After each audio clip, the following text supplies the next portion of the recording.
Okay, I guess we're ready.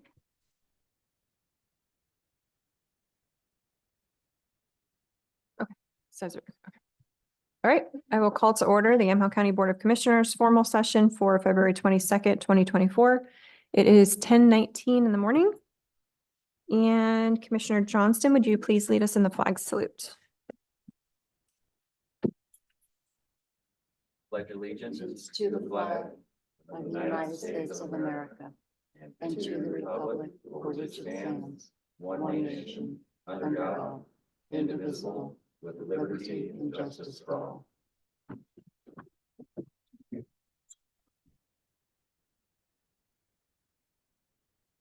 All right, item C, calendar session. Anything to add to the calendar? So we have community home builders tomorrow. I don't know if we noticed that. I don't think we did. Is this the one out in Is Carlton? it tomorrow? Carlton, it's Or is it next Friday? No, I think it's tomorrow. Tomorrow? tomorrow, Friday. I have it in my calendar. Okay, Tomorrow. yeah, tomorrow's Friday. Anyway, community home builders, home build in Carlton, 3 to 5. 3 to 5. Yep. And then LGAC is from 10 to 12, Local Government Advisory Committee. Isn't that what we put you on?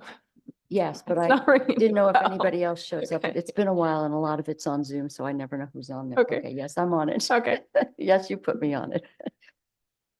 All right, so community home builders tomorrow. And that's in Carlton, right? Yes. Yep. It is Do you have an address? I mean, do. I have it. but- 147 East Roosevelt. Okay, that's 3 to 5. Okay. Okay, anything else for the calendar? AOC, oh no, that's not it. Never mind. I don't think I have anything AOC. No. I asked for an emergency meeting, but we'll talk about that later. Okay.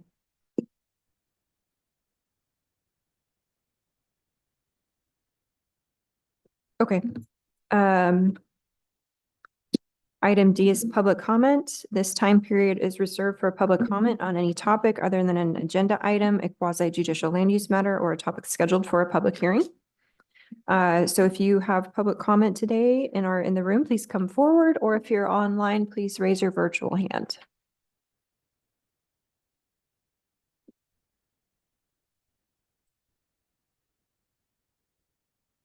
Seeing none, I do want to acknowledge that we received quite a bit of written comment for today, addressing our item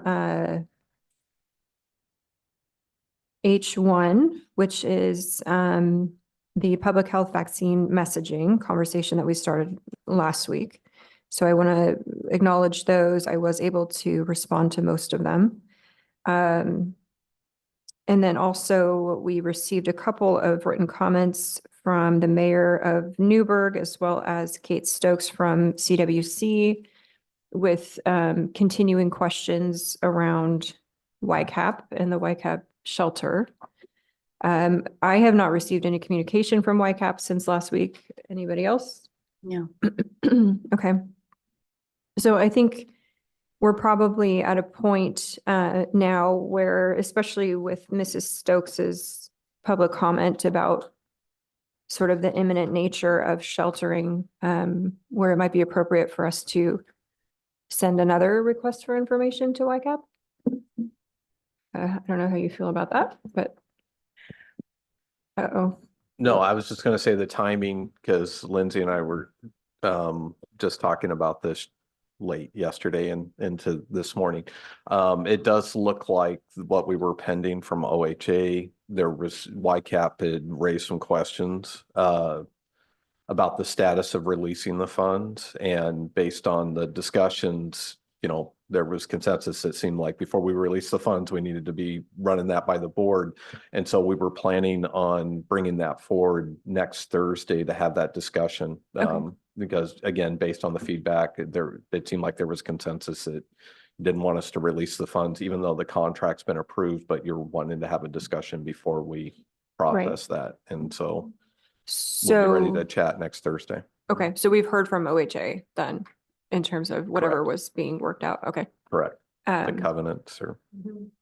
I And would like to invite YCAP to that meeting if, if, We can invite. and also more imminent is the number of unsheltered people that are now staying. They're saying there's 32 there, and they were only approved for, what was it, Lindsay, 17 or 16? 17. And so they're typically over, but we also know that there is a family of 4 with 2 little kids. And so these are concerns, what do we do now? Because if we're over capacity and there's no other option, and we're talking about little kids and older people, and I just want to make sure we're not just kicking this can in terms of, well, we've got all these, internecine battles going on, but we still have 2 little kids that we know of in a shelter that is over capacity and there's no plan B. So I don't know what we can do, but I think I've been trying to get the mission involved, trying to, talk about other options for this family because they're living in their car. And anyway, we do have families out there in Newburgh who are in an overcapacity shelter. are And you these 3 referring specifically to the church shelter that CWC is? Right, and that's where the funding came managing. from through HHS for that Okay. project, which was supposed to be a gap until they open, but they're only supposed to have 16 beds. That wasn't going to increase capacity. So what we still would be 12 or 15 people without a place to go and no plans to open it. So I think we're at a critical place where I don't know what our role would be, except we're talking about real people here. So I don't know if that's a discussion for another time, or Lindsay, you might have some options. And we really weren't prepared. I know. You know, Yeah. I know. and so Sure. because all I wanted to do is just call attention that it's based on previous discussions. The board wanted to be notified when we heard from OHA and the status of the contract that was approved. And before we released the funds, we were going to come back and have that discussion with the board. And based on our conversations, we'll be ready to have that conversation next Thursday. All right, we'll sort of work behind the scenes and see what we can do as far as just individual families or something. Well, I'm not sure how it. No, and it's always like we have to dump this on Lindsay's lap. It's like, okay, now you have to figure this out, and that's not the case. So we have to figure out what we can do with our community partners, with some of the folks, that we work with, Love Inc. or the churches, the drop-in center, people willing to take folks in, that type of thing, instead of just looking to, okay, somebody else has to fix this. So anyway, we'll be looking for various ideas on that. But just we just did get that email that says there's a whole lot of people over capacity at that shelter. So Well, I'm hoping for a fruitful conversation next week. If it is one where YCAP isn't answering questions, but they want to know where the money is, then we're not going to get very far. So that's why I think that they need to be invited with a very strong recommendation that these questions need to be answered. We can extend the invitation, but really from staff standpoint, we're just Right. It's an trying to invitation. adhere I to think what the more board just of wanted. Preparing you, so. Okay. Much as heads up as you can get. Okay. mhm. Okay, Okay. Anything else for public comment? I received this. I don't know if I think it went to everybody. This is from a parent in Newburgh. She'd received a notice about vaccine exemptions, and it seemed to come from OHA. Maybe Lindsay, you can answer this. She asked us in the email, if the county is going to be involved in the knowledge of my child's medical records, the county should provide parents with all of the options. So I don't know how there's a screenshot of this because it's signed, believe somebody from HHS. Yeah, absolutely. come I don't have, that piece got cut off, but you're familiar with that form. Anyway, I don't know if, I asked her I would look into it, and maybe that's something I can forward to you. I think this is what I asked you about. Did you Yeah. already get it? Just forwarded, I answered the question. Oh, okay. Yeah. If you want to. Okay, Talk about- great. Thank you. I don't know who got this, so. Do you want me to speak to that? Commissioner? Or- Oh, I was sure. I just- mean, since you're here, otherwise, if you want to answer that and speak to it. I was just saying, in the interest of the record, if it's related to the discussion that's further on the agenda not. or not. It's not directly It's related, not. but Okay. It's not related. It's a question about the exemption piece, and I'm not sure who got it. But no, it is not related to our discussion. Sure. So there are state required forms that are used for the school exclusion process. They have not historically made all of the information disclosures that the board has requested of us. And so we provide a supplemental letter that goes out with the information that provides more details on exemptions and the fact that you can do that. And plus we've always historically done a letter just because it's a little more friendly than just sending that. So that's always been our practice. And we've made sure that that letter also includes information that exemptions are possible. So the process in terms of what the question was of access to records, families, guardians, parents are required at a school enrollment to provide either exemption information or vaccine records to the school. That's supposed to happen on enrollment. And then every February, those are reviewed, and schools send us the records that don't that are not up to date with the school required vaccines, which are different than the CDC recommended. There are fewer of those than what the recommendation is from the CDC. And so the schools do the first review. Things that are missing, either they don't have exemptions in place or they don't have records, those are sent to us. We review the schedules, and then we provide the detailed information to the family about what's missing. And then those letters go out to families. so this is sort of delayed, right? It was what was submitted at the beginning of the school year. Sometimes, I mean, the schools generally do messaging saying, hey, make sure you get your immunization records, or, they all do it their own way, but they provide messaging to remind families that it's due before this date. So I think her question is, and I'm not sure, because from what you're describing, it's basically once you enroll, this information goes to OHA, because she says, I feel the county should be obligated to tell the parent how they obtain the medical information, how to opt out of the county having access to medical information, but it seems like it's with OHA is hand in glove. Yeah, so there is a state database called Alert vaccine records go into it so that it's, if you go from one healthcare provider to the next, you can see, oh, you're up to date, things like that. So that does exist, and it's not a local database, it's a state database. But the information that we're getting for these records and these purposes are coming from the schools, and there is statute that requires us to go through this process. It's So one she of the public couldn't- health rules. I'm sorry. Oh, it's one of the public health rules in terms of statutes. Okay, so in responding to her, she can't opt out of that. No. If her child is in a public school, this is part of the, Correct. Public school or daycares and things like that. okay, I will email her back, Right. She can opt out of the vaccines if she does the exemptions, but not the Mm. process but itself. not the notice. Correct. Okay, she'll get that, Yeah. okay, got it. Very complicated. Thank you.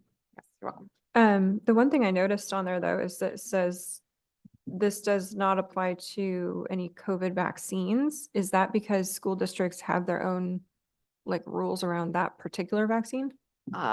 My understanding is that just making sure, yes, that there are school staff, and that if they're using letters for school staff or anything like that, that is not a state rule. Okay. Yeah. So it's not part of the schedule, Correct. the child schedule? It's Okay. not part of a school required schedule. Gotcha. Okay. Okay. Okay. Does that answer your question? Well, I'm going to email her back and hopefully I can translate that so she understands that that's pretty much, and she's in the system, so that's what she's going to receive every year. Yes. Got it. Thank you. Okay. Thank you.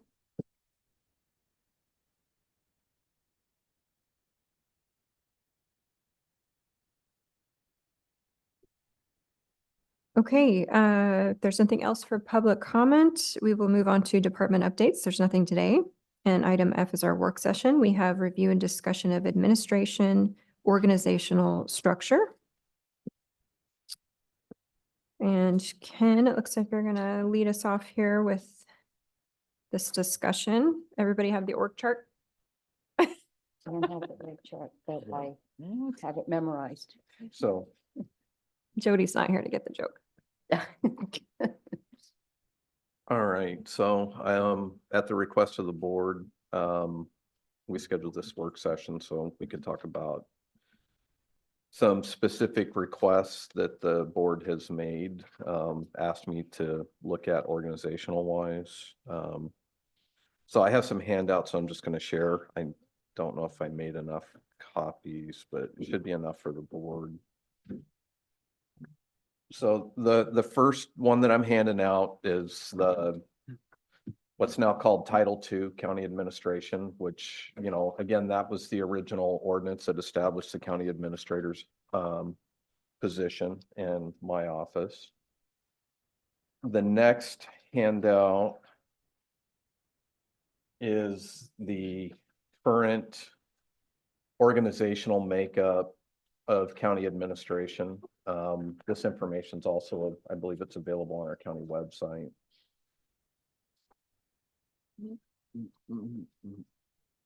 So, and just with the current chart, you know, I don't plan on going through the county administrator ordinance or that section of the code. It was just sharing, you know, just a reminder of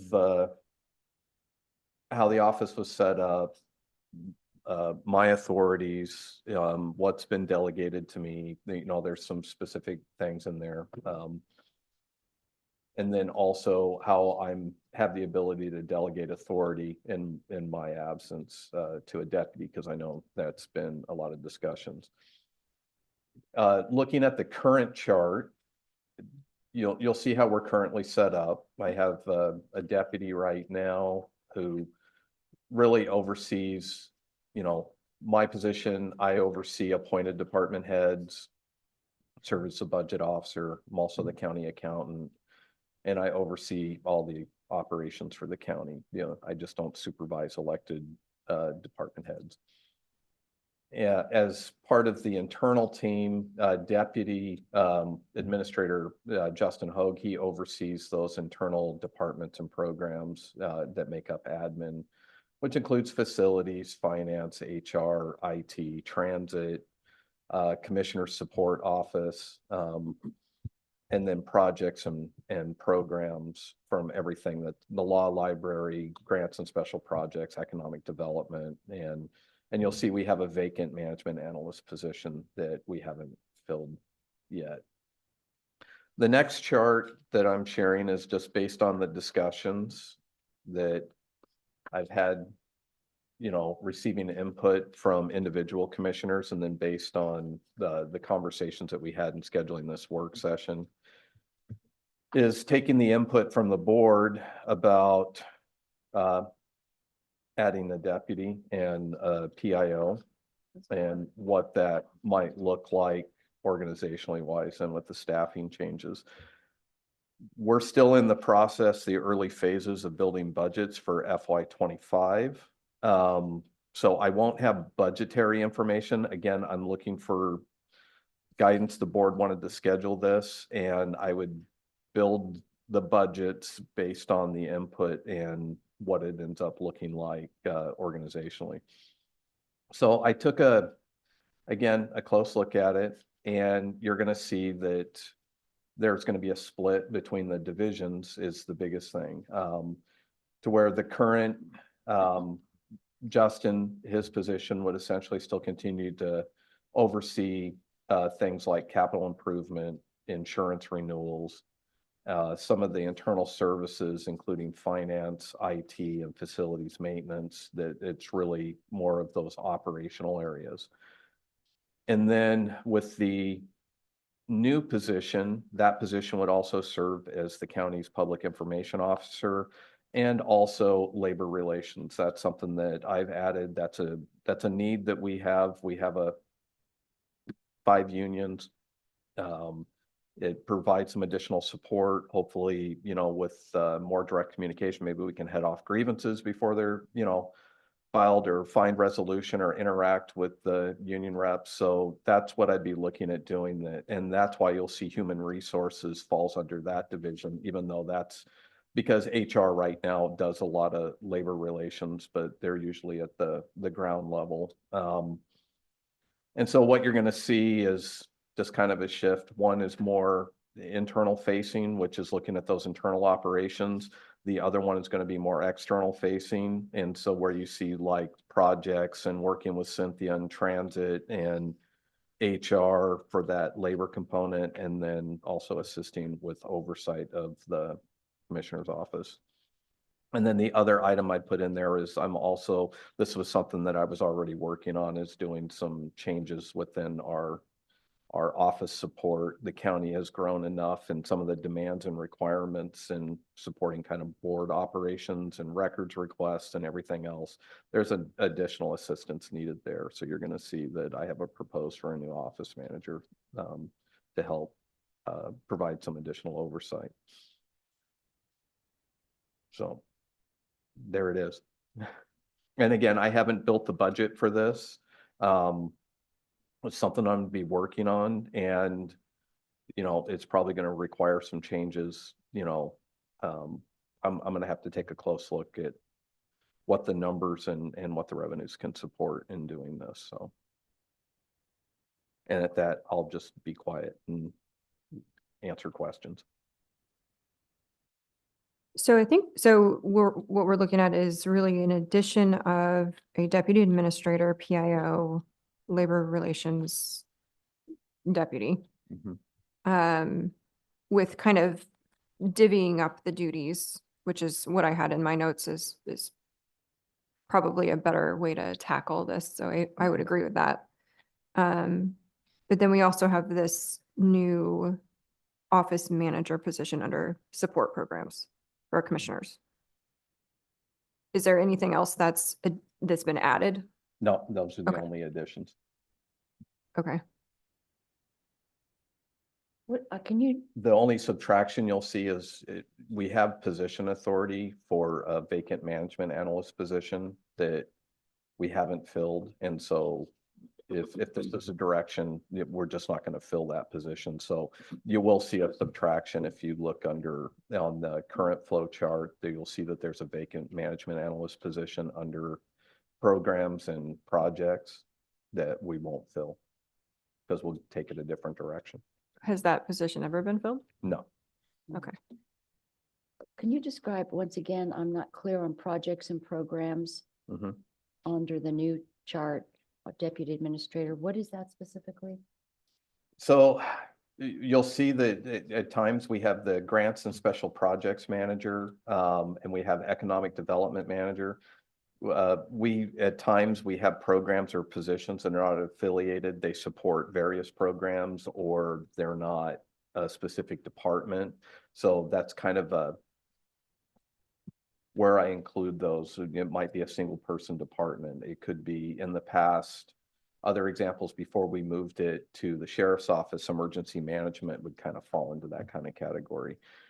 Before veteran services was moved to HHS, it used to be in a similar type category. We sometimes, where you can't put a finger on which department it best belongs to, sometimes it'll fall under admin. And so that's what we have here right now. So we have basically two deputies, the title of two deputies. Correct. Prior to this, renaming the business services officer, it was a business services officer? I know it can create confusion. When I held the position, I was the deputy county administrator. And at the request of the then board, there was a name change for that position to business services director. But after later on, we went through the process and we changed that back to the deputy county administrator, because that position has always served as my deputy. Because That was in 2019 that was Mhm. called business services.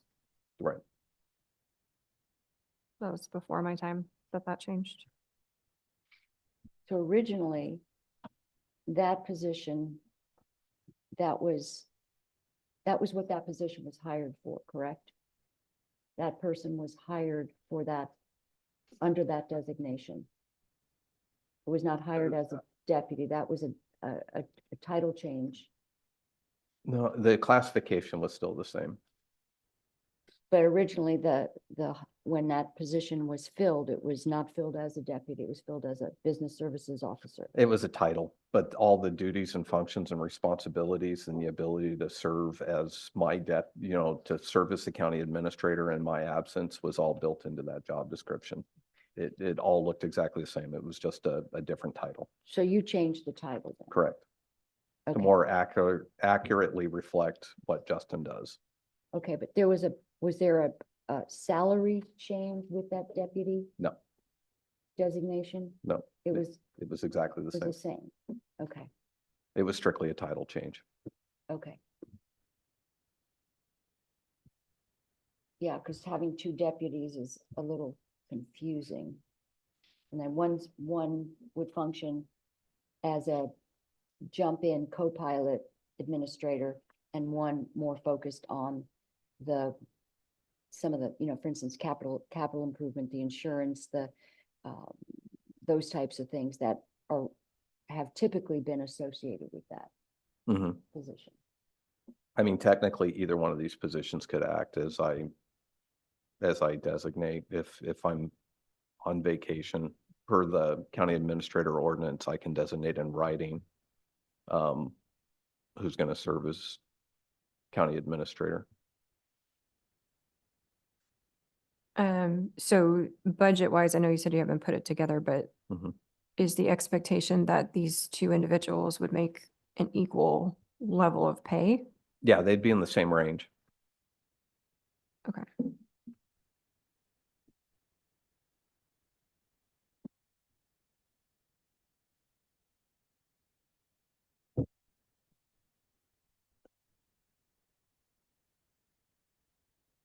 Okay. And when I say range, I'm referring to our salary matrix, our salary tables. And so these would What's be the- similar classifications. And so What's the bottom end of that range? I don't have that right That's in front of me. I'm really liking the labor relations part on the second deputy position. Yeah, I mean, I don't know if technically it's better for continuity if we have it be a direct line org chart, where you do have a specific deputy and then the second person is something else, but just based on the duties and the power that the county administrator does have by statute. So that's something, I don't know that I can answer that right now, but that's something to consider. And then I think just budgetary wise, I don't know how this pencils out. So that's really the next step. But it does seem like there's that your time and Christian's time too, frankly, is really drained by either labor negotiations, which seem to be ongoing and constant, or budget. Mhm. We're just in a constant cycle of that. So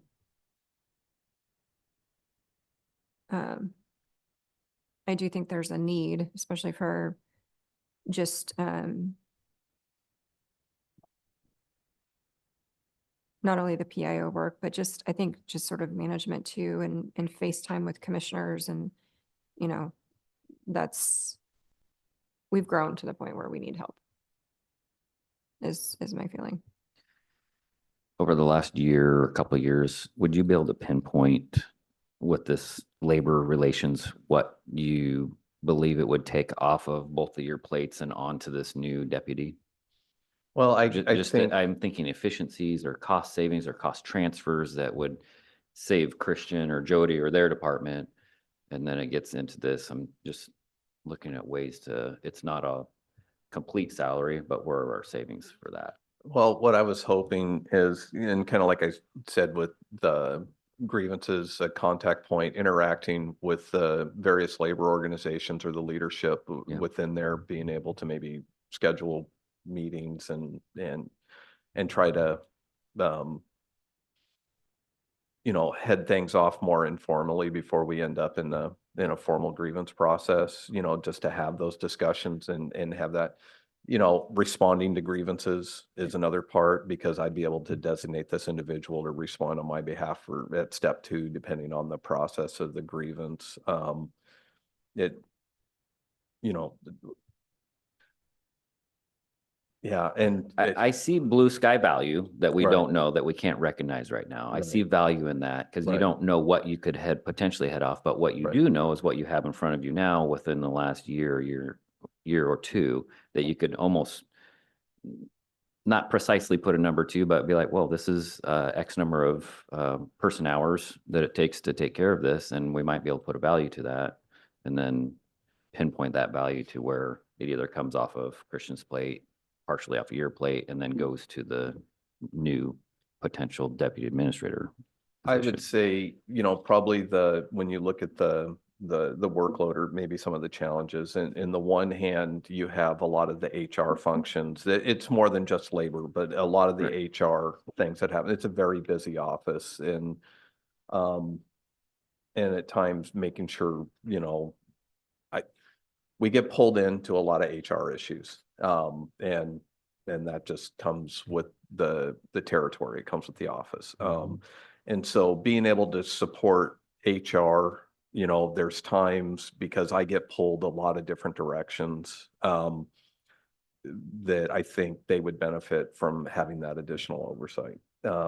Same thing goes when you look over at the other one, facilities and IT, are another one. We have we've been in facilities planning for quite some time. We have some plans that we're wanting to implement. Insurance renewals is very time consuming when we go through that each year. Also IT, we've been working steadily on a number of very large scale IT projects. That's never ending, is making sure that that's satisfied. And so it's really hard, I'm working in all of these areas, plus on top of the benefit, essentially when you're looking at this, is something has to give at a certain point, and I still have to interact with all the various departments, and I have to stay engaged with not only those departments where I have direct supervisory responsibilities with that appointed department head, but then also making sure the elected department heads are feeling supported as well, and making sure I'm staying engaged in all the various issues across the county as they come across my plate. And so sometimes there can be a give and take, whether it's meeting overload or just, trying to stay engaged with, with maybe 10 or 11 things that are on fire right now, and Yep. trying to balance that. Just looking at this, I would just, from my cursory look at this, one of the things that we've recognized is that you can't do the job of 2 people, and that's basically what this job has morphed into. And I remember 10 years ago, the job of the administrator was not anywhere close to what you're being asked to do now, and it isn't fair to you.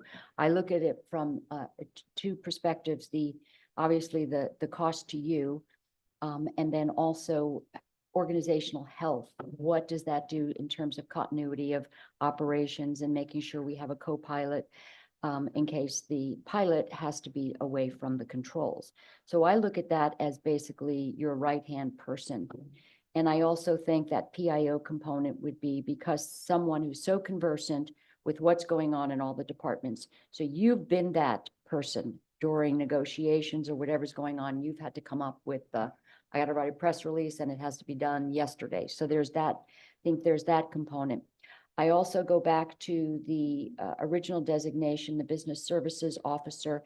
And to me, it seems that a title change doesn't necessarily change the function of the job. So I would, in my estimation, want that job to be called that again, so we don't have 2 deputies, and it's not a demotion. What it is, it's an acknowledgement of the primary duties of that office.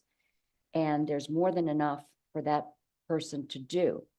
And then your deputy is your deputy.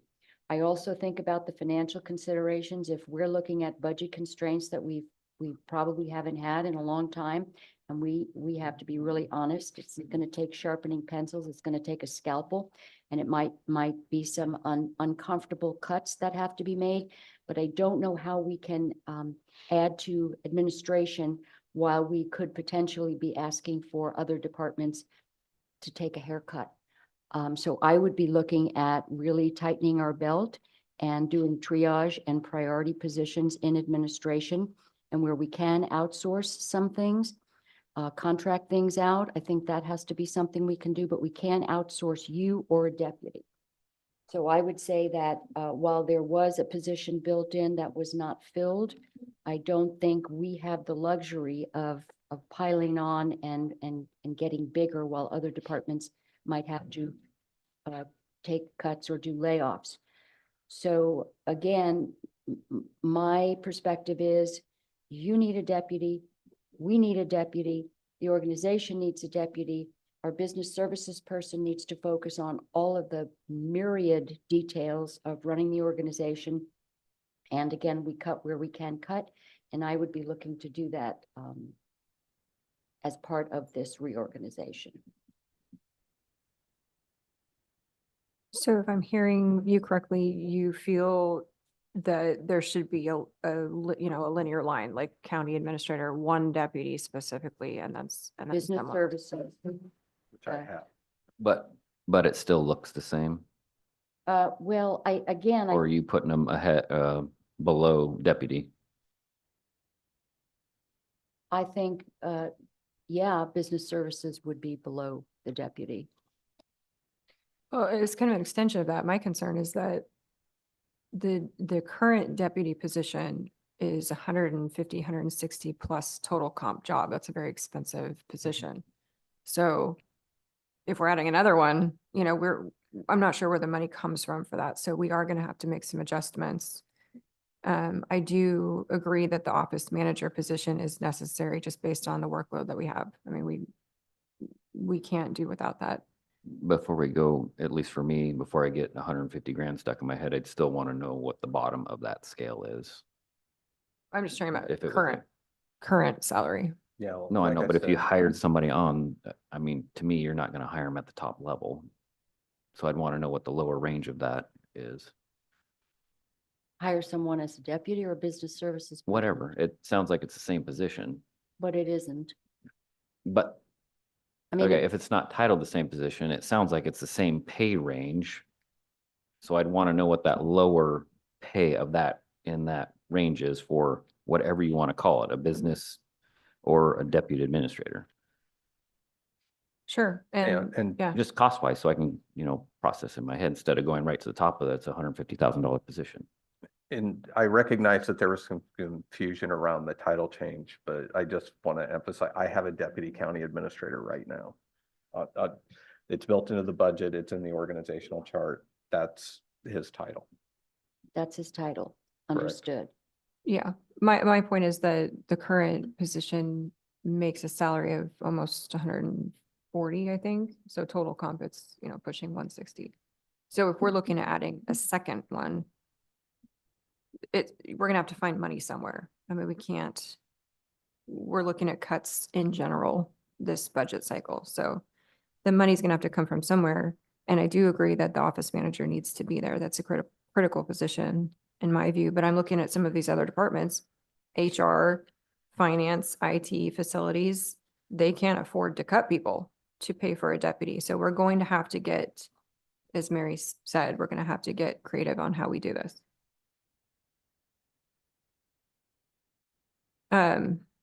So I'm assuming, I mean, this is part of budget discussion, right? We needed help yesterday, but in reality, this is part of what's going to occur in the discussion over the next 2 months in preparation for April and May.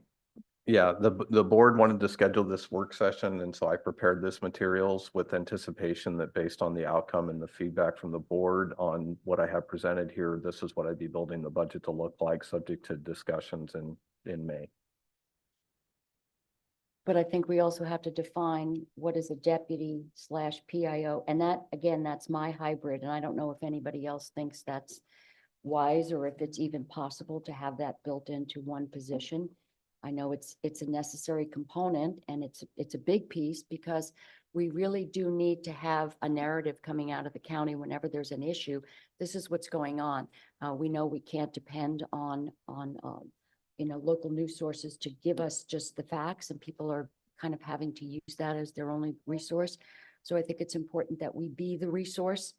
So I don't know whether or not this is feasible. So I'd be interested in what the board thinks about someone who is a deputy who is also going to be the go-to person when a press release needs to go out. Let's say there's a situation with HHS. So basically the bones of it, the information comes from Director Manfred's office, but then ultimately it's kind of got to be filtered through the administrator before any of that stuff goes out. In any department, I would think that there needs to be that final stamp of approval. Isn't that typically how it's been done in the past? Depends on the matter. It really depends.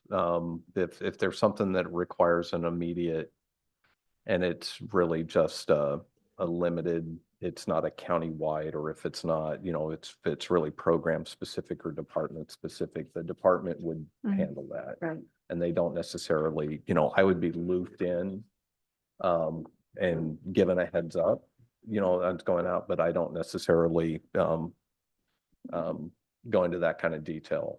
Sheriff's office, they have their own PIO. Right. They have someone who's designated, so that doesn't come through me. No, I'm just thinking of Yeah. like the AFSCME strike, right? That you were pumping out press releases very quickly. Yeah. And we agreed with that when we, Mhm. we gave you authority to do that because it was needed. So, but even if the board makes, major policy changes or whatever it is, right? That message, being able to communicate that effectively and accurately to the public is important. So in my mind, it's not a full-time PIO position. No. It's, these things that come up Right. that we say, the public really should know about this. It's not frequent, but when it happens, it's pretty important. Right. But the two areas that I see the most pressure are the budget and labor negotiations in terms of taking time. So, I mean, I guess I'm kind of where you are in terms of needing to see budget numbers. I mean, it's part of a major part of the calculation on this. So I think that's probably the next step. But if we have thoughts on the structure, as you were saying, we can send those to you. Also, then we were talking about a job description for this position and what are the nuances of a deputy who's basically going to be the administrator in such, in the event that you're unable to do your job. So I don't know how that's written unless we just basically make it more tailored to those specific categories that are distinct. You're saying to make sure it specifically states which position will be taking over Ken's position when he's indisposed, or are you talking about one that splits them between both those positions? So now two people are, No, I think ultimately our administrator has to have the authority to designate to a deputy. I already What- have that However, per the ordinance. okay, great. So if you have that, then we really have to look at what the job description would be for, let's say, posting this to get a deputy, so that it makes the distinction that this deputy serves as not an equal, but as a deputy to the administrator. So I would want to see whatever that distinction would be. They're not the same. We have an administrator. And so basically outlining the duties of the deputy. Which we have. We have classification descriptions for every position within the county, and then in this, they'd be tied to a similar classification, but they would have a different scope of work as far as day-to-day work, because it's based on how again, if this is the model, every position has a job description that spells that out. And technically under the ordinance, if for some reason the deputy county administrator wasn't available and I was going to be unavailable and out, I could appoint a department head to serve in my stead. I have that flexibility within there, and it doesn't necessarily require that in the job description, but the current deputy county administrator does have the ability written into that I don't have to do a written designation to say, hey, Justin, I'm going to be out, you're in charge. I don't have to do that because it's already spelled out in this job description. Okay, so we have the job description for that position. Correct. Okay, that's pretty much what I'm looking for. So, whatever next steps, we have that. And I don't know, I'd love to see that, because then it would answer some questions as to whether or not it would need to have more information about budget, more information about negotiations, so that deputy really did take those pieces off your plate more pointedly. Right. And if we can't afford to have two deputies that are equal to each other, then we can't afford it. And we are going to have to make some difficult decisions to reclass or call the second person something else. I mean, that's just how the budget works. So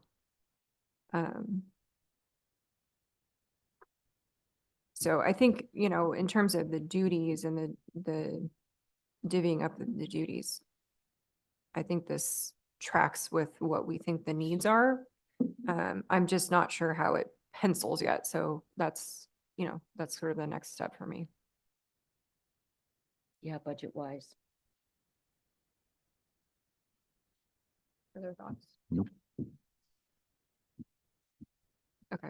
The other thing is we have not addressed, and we were supposed to talk about the administrator's evaluation, and you were going to find out about COG. And COG still does that. They still do that. Yep. Okay, because we haven't done one, and we used to do one, and that's the way I've had one. you've had one. Mhm. and, so the last one was supposed to be done in October of last year. So October of last year. I think it was supposed to be done. Can someone kind of walk me through what is entailed in that? It's not required every year, correct? It's up to the board. I'll just say, because we're talking about, number one, let me just say, talking about it in open session, I welcome any feedback that the board wants to give back to me. So there is language within my contract that does provide, the board performing the annual evaluation at least once per year. There's and it's supposed to occur in December, but last time we did that, the last time you did, it was coordinated with COG, and they had staff that helped do what's called a 360 review. Both county council and my position went through that process, and and it's a survey and a lot of information that they basically help facilitate it, and then they present that information to the board. Typically, that can be done in an executive session. I think it's done in an executive session where the findings are presented. So we've never done one since I've been here. You may have participated. A while ago, I do remember a couple of years ago, 2020, 2020. is that right? Or is it 20? Yeah. That sounds right, 2019 or 2020. And at And my agreement 2019, has the same beginning of language. 2020. in Right, December. I remember. Okay, so both of your positions. Okay. And the 360, is it just the commissioners? No. So in the past, they also did similar surveys. They would reach out to department heads, elected department heads. It's Oh, really, they call it a 360 review because they'll do several surveys and pull information just to get feedback. What's the COG? Can you find, so you're the liaison to COG. That's why I keep looking at you because I just, it's been a long time since we used to have COG here and they would, but what that would cost, because I certainly don't want to be spending a bunch of money on something if we don't have to. Sure. I would love to see us, do these as per the contracts, but I certainly, when you see the price tag, sometimes it's sticker shock. So I can can they get do that. a modified version? Last time this was done was the winter of 2019, early 2020. So COVID sort of Right before COVID. Yep. happened Oh, wow. right okay. after.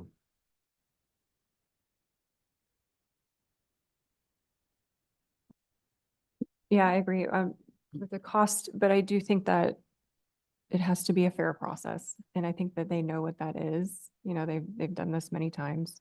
So Mhm. I don't want to shortcut anything and have a process that isn't totally transparent. So yes, cost is a factor, but I do think that we have a duty to do this as well as the board.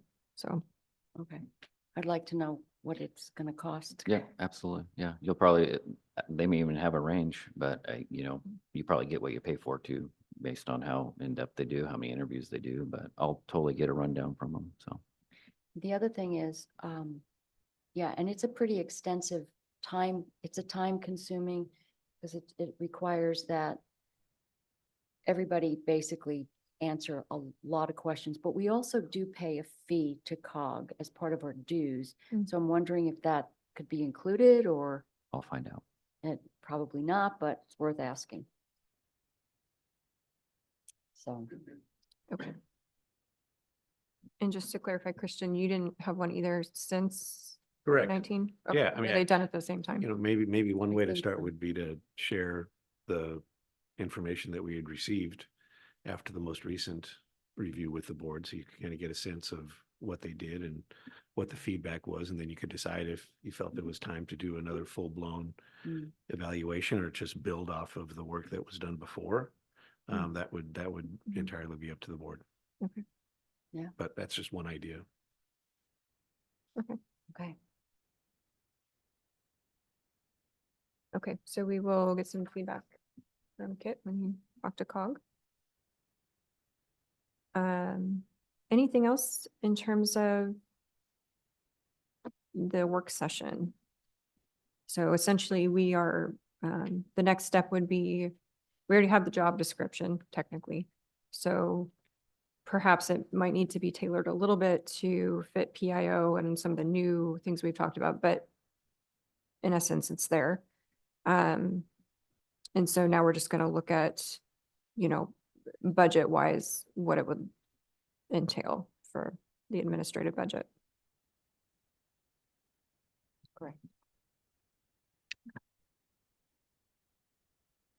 Okay. Anything else on that topic? Nothing. All right. We will move into, thank you, Ken, for preparing that Thank you. info.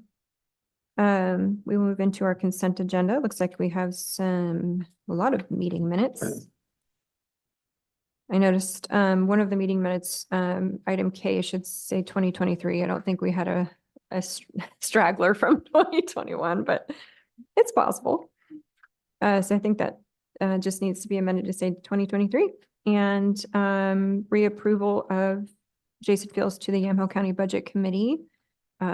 He has stated that he is interested in serving for another 3-year term, so we appreciate that. And I will move approval of the consent agenda. Is there further discussion? No, None. Okay. All those in favor signify by saying aye. I, Aye. All opposed, same sign. Great, motion passes. Thank you. And I do want to note that we have a vacancy on the budget committee that we have posted the application for online. So if anyone is interested in serving on the budget committee, do we have a date where we're going to pull that off and consider? I can't remember. Okay, next week. it was March, first week in March, and then it would come before the board that following Thursday. So I want to say it's the 8th and the 14th. That sounds familiar. 7th and the 14th. Okay, so the application will be posted until March 7th, and then we will consider applications on the 14th.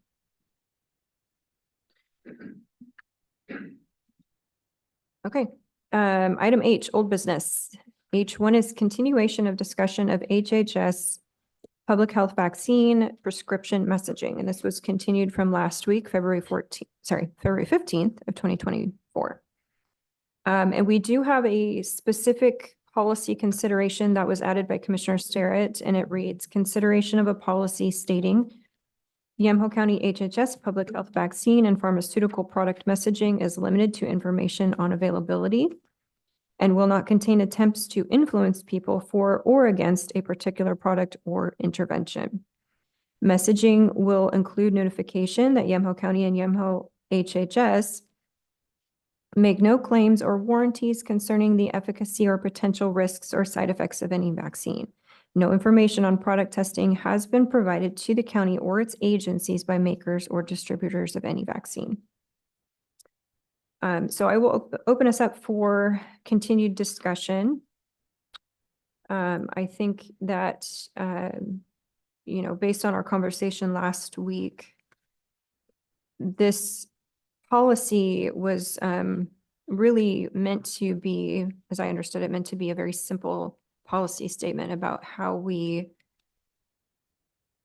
message access and availability to vaccines specifically. That's what we were talking about, but really the proper role of government in promotion of those things. And when do we cross a line of becoming, too far in the way of promotion and not sort of limiting the role of government to what we believe we should be doing, which is providing access and availability. So I'm curious to know, we've had a chance to digest the information in the proposed policy, but I'm curious to know your thoughts. Commissioner Starrett, it's the last part of that policy to me signals that that there's a concern around liability, because that language is tailored a little bit more to liability in terms of the county's exposure. So I'm curious to know your thoughts as to that piece too.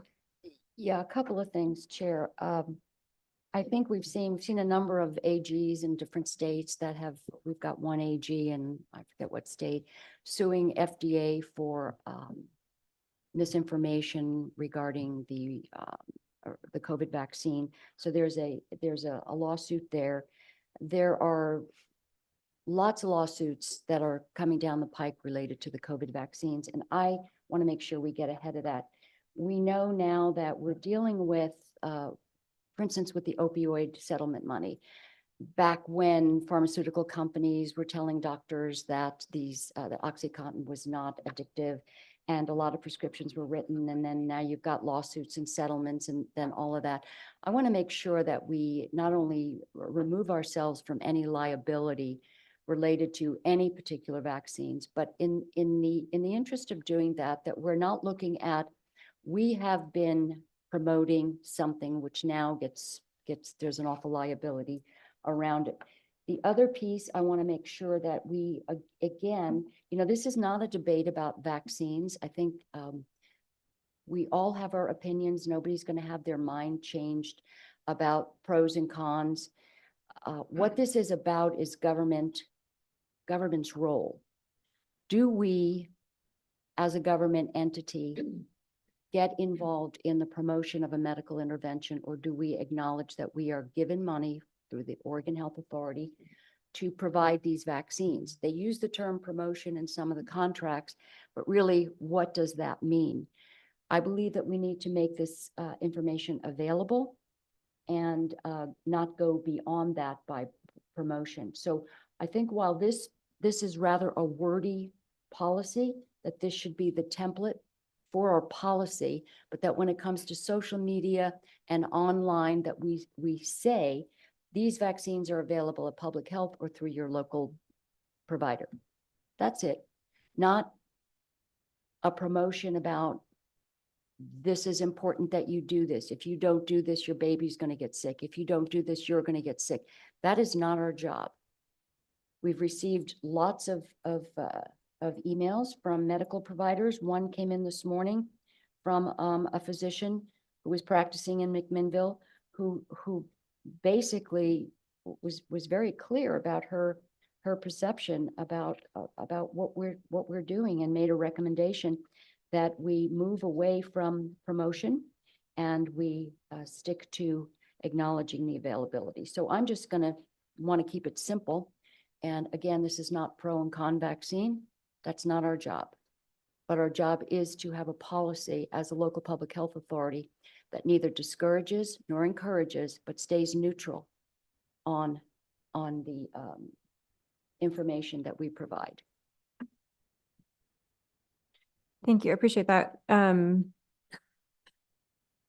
had a lot of different thoughts and sort of directions I was going in preparation with this, but at the end of all of those, it comes back for me to the promotion piece. Is this the proper role of county government to be promoting something, which is inherently saying, you should do this. This is good for you. This will help you, right? There's that piece of where it goes beyond access and availability.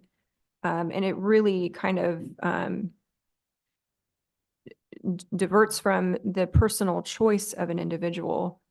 And you mentioned the opioid crisis. It's interesting because, this doesn't have to do with vaccines, but those are pharmaceutical products that were being created that doctors were over prescribing. And my thought goes to, well, I wonder how many of those doctors were telling their patients, we're getting some type of incentive for this. We're getting a kickback for this. And does that actually matter to a patient? Would it matter to you if you knew that someone was receiving an incentive for offering you or prescribing something to you? It would to me. It would make me take a step back and go, oh, okay. I wonder, how that factors in. I would probably do more due diligence if I knew that. Those conversations probably don't happen as much as they should. And again, it has nothing to do with vaccines. But it is an important piece to the crux of the argument, which is this what we should be doing as a local public health authority? Promotion, that piece.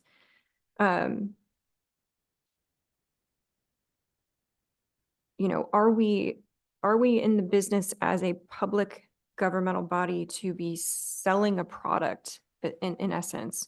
Or is it our job to simply make sure that if we are the conduit for a vaccine or a pharmaceutical drug or a medical device or whatever it might be, is it our job to just simply make sure it's accessible? And if there are barriers to access, that we address the barriers to access, right? But ultimately, we are leaving it up to the individual without undue influence. And that's the piece that I keep going back to. And I've had some very personal conversations with doctors, some of them that submitted public testimony and saying, I'm not anti-vaccine. I have received vaccines. My family has received vaccines. This is not about that piece. It's not even about drugs. It's not about medical devices. It's about what's the proper role of my government in saying, you should do this. This is good for you. This, with liability, right? So I like the first part of the proposed policy. I'm less sure, I guess, on the second part, because I don't know what that looks like in terms of liability. I don't know if other counties are looking at those things with some degree of hesitation, because Part of the language are you? Right. well, the second part, in my mind, the second part really kind of focuses on protecting the county from liability. I don't And know that it does. I don't know that there's any policy that we can adopt that's going to shield the county from potential liability. As the board knows, we can get sued by anyone based on any sort of a claim that they might make. I think I understand the sort of the intent of this, But, I mean, just speaking for myself, I think the only way to ensure that the county had zero liability for exposure here would be to not do this, right? And then that would only sort of shield us from potential liability going forward. It's not going to shield us from Mhm. potential liability for anything we've already done in the past. So I'm just trying to make sure Well- I understand from the board sort of I- what this kind of would be intending to try, to try and shield us from sort of liability writ large. But I want to clarify, the only way we are totally protected from liability is to not offer these services, Right. which to is to not an provide them. option. So the policy itself is not something that would open us up to liability. My comment is more on, how specific do we have to be in terms of the legal aspects of that sort of second half of the proposed policy? Because, you could then just extend it to a whole slew of other products and services that we offer. I mean, Well, I did have a question about this too. I think the discussion has been primarily around a particular vaccine, but this policy is written more broadly to cover all vaccines or all vaccine and pharmaceutical product messaging. So I just wanted to confirm with the board that you would intend this to apply beyond the particular vaccine that's been the focus of the discussion. Well, I don't think we can pick and choose winners and losers in the vaccine world because. You vac- could, the board could decide on We its could. policy to limit it to a particular. Right, we could. Yeah. But I don't think that's necessarily the point of this. The point is that we take a more broad appeal. I know that there are people here and I don't know if anybody wants to make public comment before we keep Oh. going, because I've Yeah. didn't realize.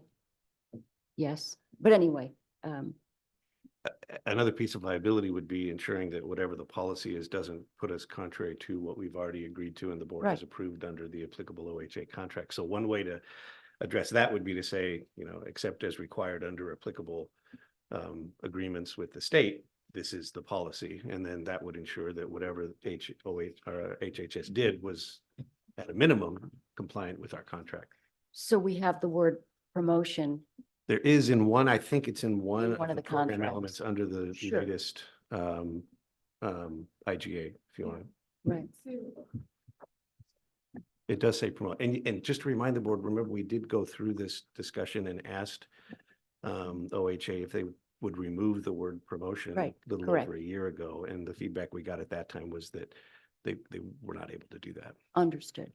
Yeah, I think the second piece to all of this under consideration would be not only the program element 43, which is around immunizations and vaccines, which I think is where the language around promotion that you're getting is from, but also in terms of our requirements, both through contract, but also through Oregon statute related to communicable disease. And vaccines have a critical role to play in that. And so I'm unclear of how all of this would fit into our ability to effectively protect folks from communicable disease, which looks a lot of different ways, including when we have outbreaks, promoting people who are exposed to get prophylaxis, calling for people, and sometimes it's broad. It's not always, we know these are the 3 people who have been exposed, and there'll be situations where we're needing to do more broad messaging. And I'm very unclear of how we would do that under this large umbrella. And I worry that there's the potential for us to not only be running afoul with the program element 43, but also our program element 1, which is the general contract that is largely related to communicable disease. And again, there's statutory requirements that we also have that influence and move into the contract, because that's where we have to have the agreement between us. But the local public health authority has statutory requirements related to communicable diseases as well. And I don't think this is contrary to that. So for instance, we're not saying not to alert people to the availability of a vaccine. What I'm saying is that we have gone beyond that to we have gone beyond that to actually basically try to sell a product. So all I'm saying is we can stay within the confines of those program elements 1 and 43 and still talk about the availability of a vaccine without going beyond that, which I think we have in our messaging. So if we are concerned about the last part of this, I'm not wed to the last part of this, the last sentence that talks about notification that we make no claims or warranties, although I think that's important. But I also think that we can basically say that our messaging will be based on information on availability and not contain attempts to influence people for or against a particular product or intervention. I think that's pretty basic. Our job is not to influence people. Our job is to let them know what we have available to provide for them. Did you have? Well, and I would just say one thing, and I would look to Lindsay to confirm this or clarify if I've got it wrong. It did appear in these program elements that as part of the outreach and the education was to also provide information to people about potential risks and about potential side effects. So we would also need to make sure that our policy wouldn't unintentionally restrict the ability of HHS to also provide information, which isn't necessarily promoting, but it's just providing information about, hey, here is what we are obliged to share with you about what could be possible risks associated with this. So that language to me read a little bit as if it might unintentionally prevent them from providing that, which is another element of their requirement under the contract. Sure, and we're talking about social media predominantly, which does not include that information about side effects and risks and And again, things. so that was, again, So just- yeah, absolutely. I don't think that's the intent of this. And again, we've got people who have been sitting here, and I don't know if you're here for this, and if you are, otherwise. Sure. Okay. I didn't, my apologies, I didn't realize that we had public comment. So I'll take public comment now, and then we can sort of dive back into discussion. Thank you, Director Manfred. Thank you. Good morning. Welcome. Thank you. Good morning. I'm Peggy Kilberg from Newburgh, and I serve on the city council, but I just want to make it clear that this is personal comments, not representing Newburgh City Council. Great, thank you. And first of all, thank you all for your dedication and hard work You as well. on behalf of the county residents, and I appreciate this opportunity. So it's fairly brief, but I would just want to say that regardless of the efficacy and whether or not evidence indicates serious side effects that outweigh any perceived benefit from this particular vaccine, it is not the county's role to be mandating or even pushing a vaccine. Obviously, of course, and the Board of Commissioners is a government body, and as such, as a general rule, shouldn't be promoting medical interventions. In fact, I'm not sure it's the government's role at any level. I would weigh in on the negative side of that. In the case of COVID vaccines and boosters, and what we have seen surface in the last few years as far as data, I think it's even more important that they not promote this vaccine, because the narrative that's being pushed is very one-sided, and I think it ignores the risks that are associated with these interventions. So to sum it up, I think people should be allowed to decide for themselves without influence or pressure one way or the other from the Board of Commissioners, whether or not to follow a vaccine and the booster regimen. Limit the information to objective information, such as availability. So thank you very much. Thank you. Thank you. Thank you. Is there further public comment on this topic? And if you're online, please raise your virtual hand.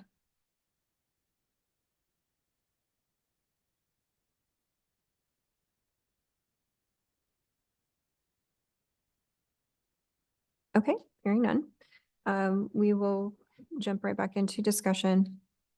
I think we have some very clear instances of crossing over the line of what's acceptable for promotion. We had that discussion at length during COVID when the government was saying, here's grant money for lollipops and, gift cards and toys and stuff, to try and entice children specifically to get vaccinated with the COVID vaccine specifically.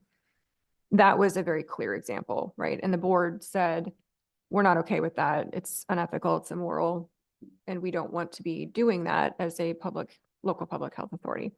And so we haven't done that. I think that unfortunately, there's instances recently where I feel like that line has been crossed, specifically sharing other people's promotion, right? It was the CPRD thing that we talked about last week, where in my view, that was over the line of promotion because they were specifically offering something in exchange for, hey, come on in, get your vaccine. The question is, what about the less obvious, right? Is saying something is safe and effective, is that promotion? Maybe it's not so obvious. So that's kind of where I'm less sure. But I do think that because of that, there needs to be a very simple statement. It needs to be sort of simple and obvious in terms of the policy. And there may be a little bit of back and forth as we go forward where we say, hey, you know, this doesn't look right.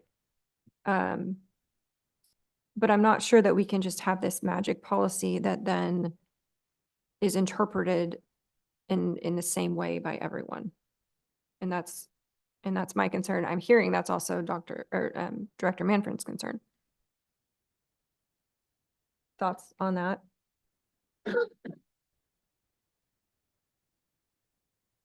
I believe we have a decent base here to work with. Do you see being able to work back and forth between Christian and Lindsay Manfred and you to get this narrowed down to where everybody's happy with it? I don't know that I mean, that or- that's going to happen, but I've always expressed the desire that we come to some kind of a compromise where we've had this discussion for so long, and there are people sort of on both sides of this. Yes, you need to be telling people to avail themselves of these products, and no, you know, so there has to be something in the middle that gets us where we want to go. For me, I am concerned that we have kind of overstepped, and we started to, as I call it, pimped for Pfizer. And I don't think that's our job. So I think there are ways that we can do this. I know Director Manfred wanted to make sure she wasn't taking direction from one commissioner, which is why we are all having this discussion. But we've had conversations back and forth. And I think we ought to err on the side of keeping it simple. And there will be times when we will have conversations about what does that mean. And I also don't think it means limiting discussions on vitamins, for instance. That was an example brought up last time. I think that it's clear that's not. That's not. Well, I think what we're looking at is pharmaceuticals, and we're looking at the liability associated with that. So if there is any ambiguity, I think we can go forward by saying that we will, what is a medical intervention? Is it being out in the sunshine? Is it taking vitamin D? Is it getting exercise, eating vegetables? Where do we draw the line on that? What I'm talking about is specific to vaccines and any other pharmaceutical products. I think that is the intent of this. I do have some questions for you, Lindsay, if you can come up. So this is the first time I'm seeing this policy. Everybody's seeing it all at once. What are your initial concerns with how it's written? My initial concern, well, one is being outside of what our contract requires us to, both for communicable disease as well as immunization. So, I think that is really up for the Oregon Health Authority and the Department of Justice to weigh in on and determine. I mean, that I can't speak for them. But that was my initial thought, was I don't know that this actually is in line with that. I think my second thought was it felt like including the title of pharmaceuticals felt outside of what we discussed and what was discussed at the last meeting, where the examples I gave were around birth control, and they were around nicotine replacement, and included things like folic acid and prenatal vitamins. I think that that's a really large umbrella when we're talking about pharmaceuticals.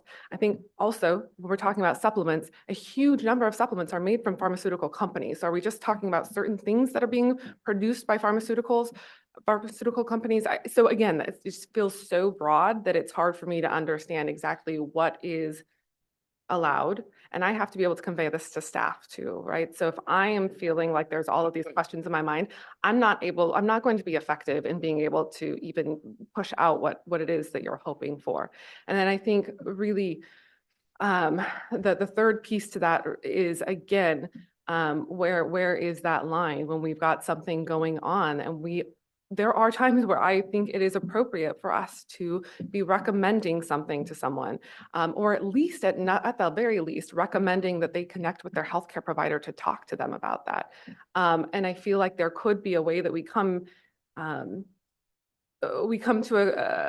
an agreement that includes those pieces into this. And so something where instead of, making statements that are, we recommend all people, we recommend people connect with your healthcare provider to see if the HPV vaccine is for you. We recommend that anyone 6 months or older connect with their healthcare provider to see if an annual flu shot is for you. I think that there are ways that we can still message more than just flu vaccines are at pharmacies and public health that still fall within what I think is the goal here, which is to not be pushing information that doesn't feel accurate. And I don't want to do that either. I think another conversation that I know that we've had, Commissioner Starrett, is that, public health role when we're not providing direct care, right? Because we have sort of the role as the public health entity that is providing more generalized messaging. Then we also have our own individual care that we provide, which looks very different, right? That is when we are going through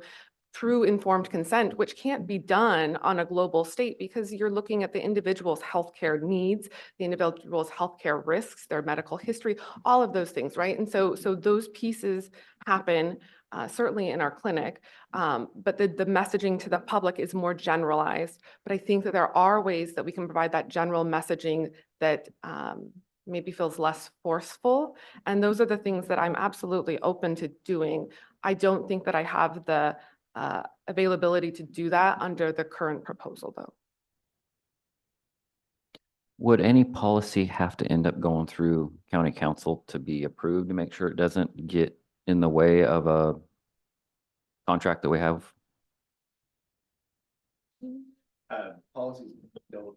Policies don't have to come through my office. Departments, HHS, the sheriff's office have departmental policies that haven't necessarily been reviewed by county council. If there are concerns about policies that might contradict contractual obligations, certainly be happy to take a look at those.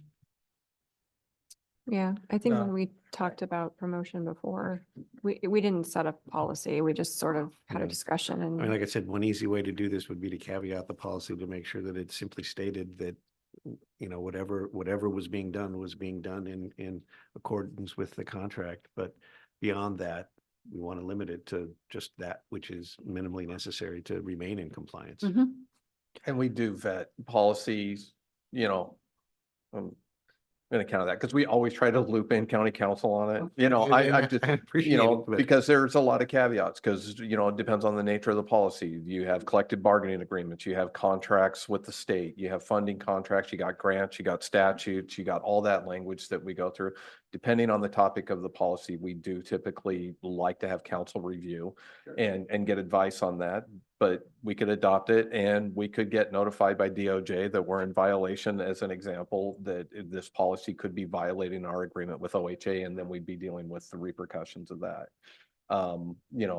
So we always try to run these types of policy decisions, and I'll just echo what Lindsay was saying as far as having some concise policy language around this, because again, we had the earlier discussion about my role and responsibility and what I do for the county. But one of the other things is implementing policy directives that come from the board. If I don't have the clarity, and if there's a complaint that comes forward, and I'm having the conversation with Director Manfred or into an investigation because somebody violated the policy, I need to have a clear distinction on what that policy violation was and the potential ramifications for violating that policy. And so that's why I think we're asking, that it needs to be something beyond just kind of a consensus of the board. We had this discussion last time, but and it does seem, I'll just call the elephant in the room, but seems like a lot of the testimony and a lot of the discussions is around the COVID vaccine, the COVID-19 vaccinations. But this language applies to all vaccinations and pharmaceuticals that we're applying here. And so if the concern is around the information of what we're promoting as far as COVID-19 vaccinations, a recommendation would be is a policy directive that anything dealing with a COVID vaccine, COVID-19 vaccination, here's the limitation on the messaging for that specific one. I don't necessarily want to open up a can of worms that every week we're revisiting another vaccine that we're going to have a similar discussion. So I recognize the reasoning for wanting to expand that. So you're not opening kind of a Pandora's box of weekly discussions about vaccine of the week that, and sorry, and I don't mean to make light of this. It's true. On some of these discussions, but I do think it seems like a lot of the discussion is around COVID-19 vaccinations, and that's just based on what I'm seeing.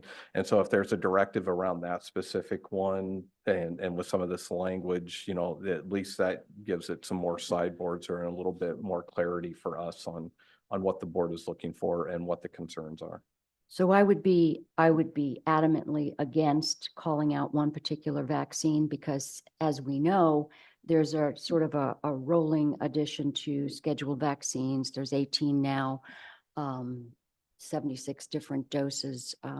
So it's not like it's, there's a finite number or a finite vaccine. There's new vaccines being added all the time. I want to make sure that we keep this simple. And I also want to make sure that we don't do what government typically does, which is let's make a federal case about this. And to the point that we might receive a communique from the State Department of Justice, Secretary of State's office, we are not strangers to pushing back on some of the overreach at the state level. And I think that there's a reason there are 36 counties and not just one state government that makes policy. The reason why we sit here is because we are representing the constituents. And sometimes that might not be exactly what state policy or the legislature or the governor recommends or mandates. We've done that before. So we've done that with a variety of different, very significant issues. So I'm not concerned. Yes, it's entirely possible. When we tried to have parental consent for the COVID vaccine for minors, we got, it was just a matter of hours, and we had to communicate from OHA saying, do this and we'll fine you. We've had communiques from the Department of Justice. We've had the Attorney General's office. I think we cannot be cowering, in the face of what the state might do. We do have a contract with them, but I also think we need to limit our promotion of vaccines in general. And I think to that end, I would call the question on whether or not we want to simplify this. And we want to basically say, if there's a question going forward, we can have a conversation, but policy-wise, I would recommend that the board adopt a policy so that we can give staff a directive to limit promotion of vaccines to availability. So just to clarify, when we said as a board that we are not okay with providing goodies in exchange for a vaccine, we did not hear from anyone, because ultimately the Board of Commissioners is the local public health authority, and we do have the authority to set policy on a county level.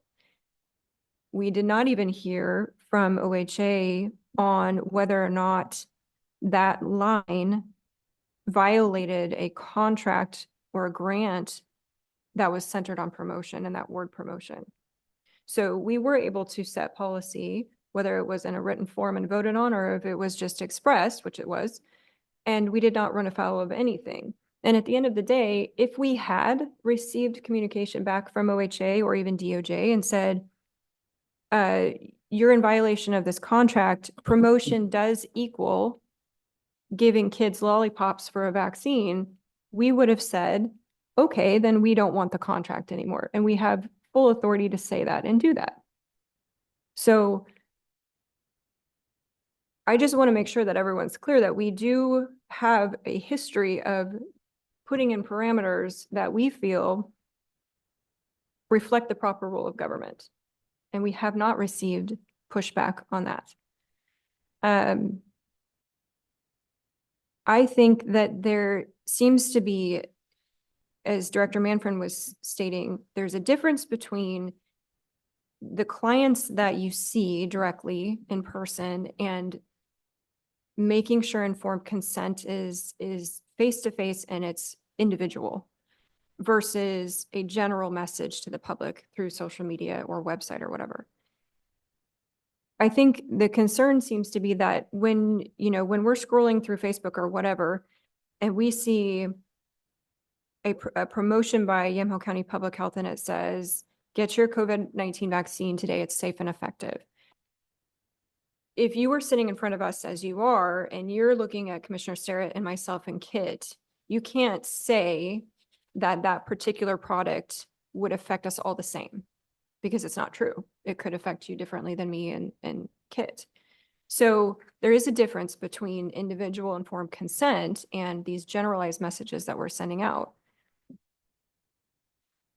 And yet the generalized message doesn't necessarily have that piece that says, however, you should be contacting your doctor to see that this product is right for you. Maybe that's the piece that's missing. And that's what I've proposed, is to include that language as well as softening some of the pieces around check with your, healthcare provider.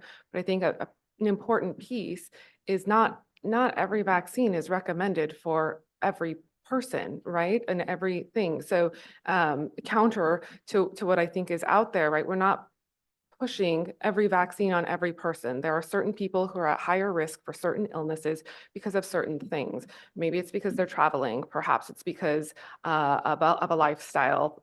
Perhaps it's because of something that's going on with them. And so it is important to be able to convey those pieces as well. What puts someone at higher risk for hepatitis? What puts someone at higher risk for Mpox? All of these different things, right? And it seems important to include those. And I don't think that you will find posts that have been at all recent, and certainly not since the last discussion we had that included our Board of Health, which I just feel it's important to point out, they have not been brought into this at all. But when we had those last conversations, I don't think that you will see any posts that include that general of a language. I looked back through all of them and I did not see that. So I feel like we made adjustments based on the direction the board gave us then, and that we did that. So I don't feel like we are making those generalized statements to the extent that perhaps you think that maybe they are. I think policy-wise, I would recommend that we memorialize something that really just limits it to availability. Because if you want to look back on the COVID vaccine, there was really no, I'm just use that as an example, there was no proviso that this isn't good for everybody. Because if you ask physicians in our town or public health how many medical exemptions they gave out, I'm sure you'd be hard pressed to see that anybody gave a medical exemption. This was something that was a one size fits all for everybody. Now we're seeing what that has borne. So I don't want to focus in on vaccines. What I want to focus in on is on the bigger picture, to where we can manage to make it very clear that our policy is that we are not going to promote to the degree that we do anything beyond availability. And if you want to say, these vaccines are available, please check with your local provider or local public health, perfect. And anything beyond that is, to me, goes, one way or the other. Either we are promoting or we're discouraging. I think we could talk about this for days. I think if there's any question going forward, we can have these individual conversations, but I think it's time for us to call the question. Because we can what if this pretty much indefinitely, whether it's from the Oregon Health Authority, DOJ, they could come back and do this, they could. But I also know that if we're looking at other counties for to be the leader in this, and I think other counties are looking to us, because somebody at some point has to say, yeah, this has really gone a little bit too far. It's gotten very controversial over the years, and I think COVID vaccines have pretty much opened people's eyes to that, but it's not our job to tell people what they should do. These are medical decisions they need to make themselves without being influenced by our posts on social media. So I went through a lot of the posts from last meeting that I was scrolling through, and I kind of did some edits on them. And I don't think we're that far off. Is there maybe a bit overboard on some information of trying to push a certain direction? Probably. Is there an edit that can be done to them to bring them more neutral? Yeah. And I think it's pretty simple and it gets the same message out. And I'll just bring this to tell you so you can look at it, and I have copies for everybody if you just want to look at them.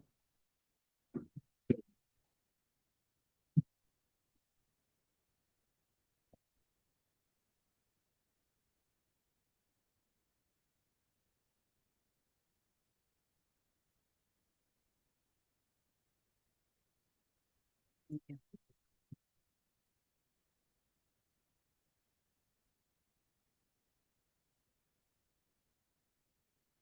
Now, keep in mind, this is strictly Facebook. I'm not anywhere else. And I just went through each post. And this is not including the latest one that we just shared from CPRD, because I think it sounds like the main consensus there is that it probably offering a treat for the vaccine. Everybody seems to agree that we don't do that as a Yamhill County policy. So I went through all the HHS posts and just tweaked them. I posted the original and then I put what the edit could be, and more of just you know, what are your thoughts on how it's been edited, and would it be okay for if that post, if you were to rewind time, would HHS be okay with an edited version of that, or what could you say was left out that was important that had to be in there from HHS? And I mean, I'm not asking for anything right now. I'm not putting you on the spot. I know it's not like, doesn't have the pictures and stuff on it, but I think it could be good to have this going forward to discuss what the policy is going to look like between HHS, Commissioner Starrett, Christian, if he has to get involved. I appreciate this, and this speaks to really the issue around the nuances with the messaging. Mhm. I'm looking at the last one, and this, and I'm honing in on that one because the proposed policy speaks to availability, limit information to availability.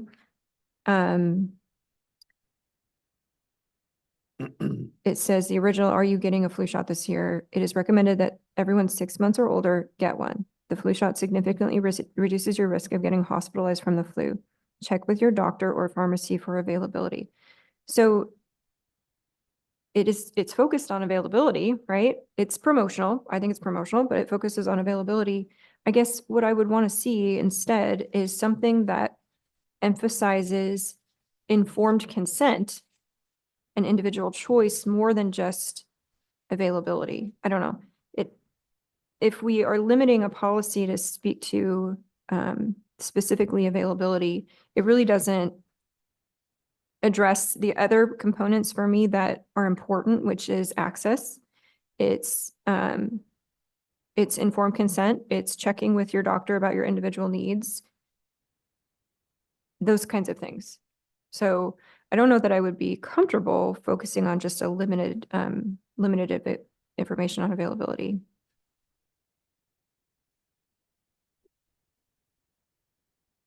Yeah.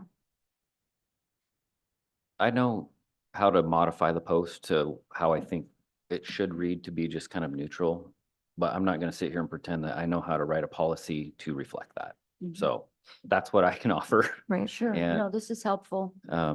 You know, I would hope that we could discuss this within the next week or two and come to something form of a policy, or maybe even just an understanding, like we had an understanding prior to me that we don't offer treats for, you know, vaccination. So I don't know. This is this is about the extent that I could do. Well, this is helpful. This is along the lines of where I think we need to be. There are some statements in the originals that I think go speak to, more promotion, more encouragement, whereas really what we want to do is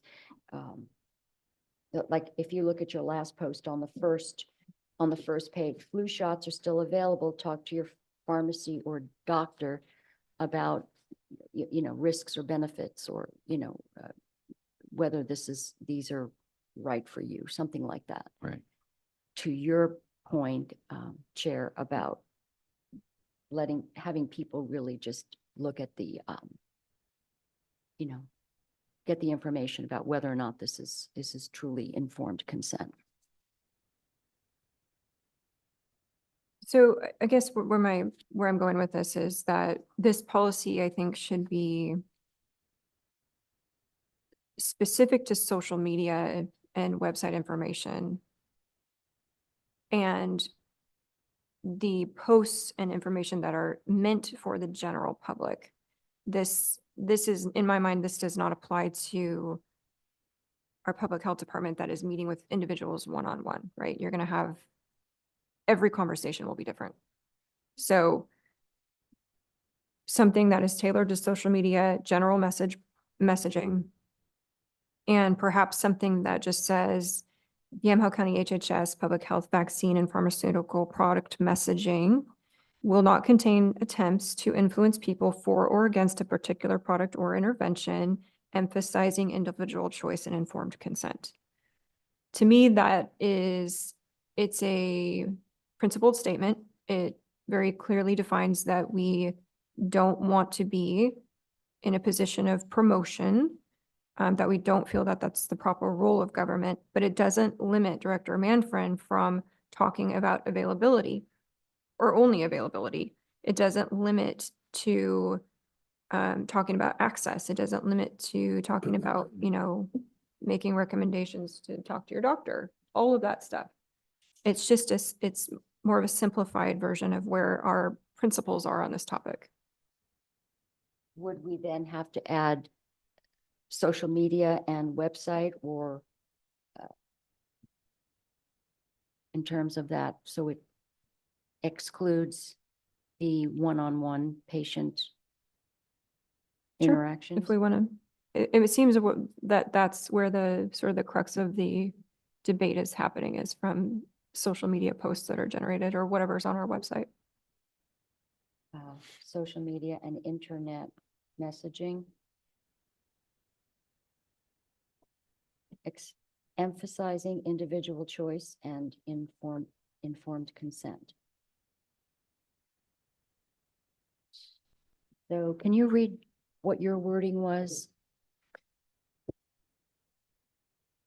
Yamhill County HHS public health vaccine and pharmaceutical product messaging on social media, throwing that in there, will not contain attempts to influence people for or against a particular product or intervention, emphasizing individual choice and informed consent. Can I just go back and kind of add something to that? So Yamhill County HHS public health vaccine and pharmaceutical social media and internet product messaging will not contain attempts to influence people for or against a particular product or intervention, emphasizing individual choice and informed consent. Is that? I mean, to me, it's a good edit. I wouldn't want to put Director Manfred on the spot. I guess if you want to delay another week until we get this ironed out for specifically that everybody's happy with it, I'm okay with that. I don't think we're ever going to get there, Commissioner. So I think what we have to do is decide as a board what the policy is going to be. So let's see. So Director Manfred, Yamhill County HHS public health vaccine and pharmaceutical product, social media and internet messaging will not contain attempts to influence people for or against a particular product or intervention, emphasizing individual choice and informed consent. Does that get you to where you can still message and you're not influencing anybody for or against? Because that's really the issue here. I don't know that we're going to get 100% buy-in, but I think that is what I would recommend we do. I mean, generally speaking, I think it's probably obvious that I'm unsupportive of it in general. With that said, I think that this proposed language provides more clarity than the previously proposed, and I do appreciate that. I do still have concerns around our contractual obligations, and I'm even hearing the words being used, we're not going to promote when that is very clearly in our contract. And so I do still have concerns with that. But again, that is not for me to speak on behalf of the Oregon Health Authority or the Department of Justice. And so I think that's where they would need to make their own decision there. I don't think that this text contains the word promote. So we're not running afoul of that. We're saying we will not influence people. So we've also had that discussion. What does promotion mean? So what does the word promote mean? So I don't know that this necessarily puts us in out of compliance with that. And I'm speaking more of the conversation that's happened where those statements have been made. And just so as I'm thinking through the conversation and how that interplays with the policy, I think that's my point. So ultimately what we're looking at is this would be this wording is the policy, regardless of the terminology we've used in conversations. I've not used the word promotion here. So I'm just going to call the question and ask and make a motion at this point, because we could really talk about this every week. So.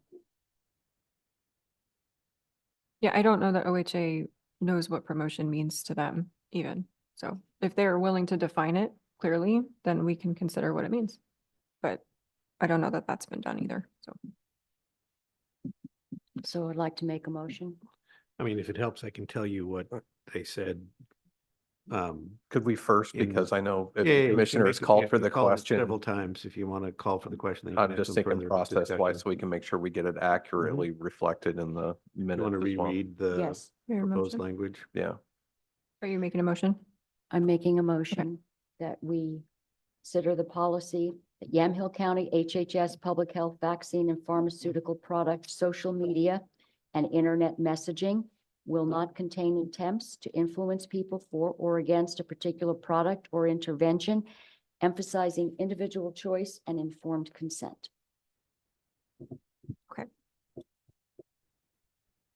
And Christian, you said you had.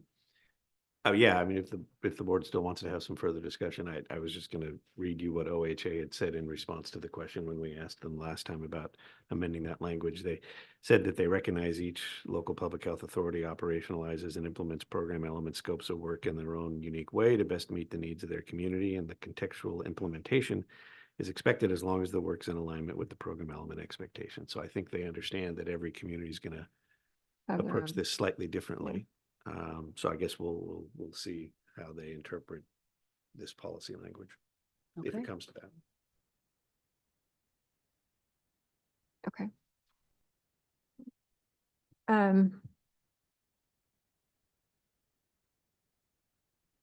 I think that the motion and the proposed language gets to my concern about having a very clear policy perspective, but also your concern about I can't be limited to simply availability. Flu shots are available at this address, right?